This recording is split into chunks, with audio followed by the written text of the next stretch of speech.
এই জলদি করে গাড়িটা চালা, তাড়াতাড়ি স্যারের বাসায় যেতে হবে। স্যার আপনার বাসা চলে এসেছে, নামেন। ও আমার বাসা চলে এসেছে, আচ্ছা ঠিক আছে, আমাকে ধরে নিয়ে চলো। স্যার চলুন, আপনার বাসায় চলে এসেছি। আরে আমি আমার বাসায় চলে এসেছি। হ্যালো, কি করতেছো তোমরা? পরি, তোর বাবা চলে এসেছে। বাবা তুমি চলে এসেছো, আমি তোমাকে পানি দিতেছি, দাঁড়াও।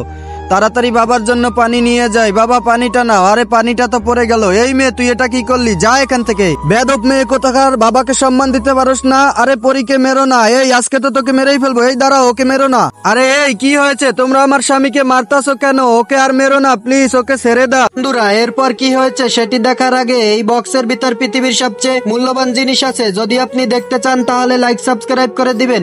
করে দিয়েছেন তো এই দেখেন, কমেন্টে আল্লাহ নামটি লিখে যাবেন। কি হয়েছে তোমার এই অবস্থা কেন? এই কোথায় যাচ্ছ তোমরা? আমরা বাসা ছেড়ে চলে যাচ্ছি। তখন থেকে আমি পাগল হয়ে গেছি, আর আমাকে পুলিশের চাকরি থেকে বের করে দিয়েছে। এই তোমার চাকরি নাই, তুমি এরম মদ খেয়ে চলে আসলে তোমার আর চাকরি থাকবে না, তুমি এখান থেকে চলে যাও। আরে আমাকে ওরা পাগল বানিয়ে দিল।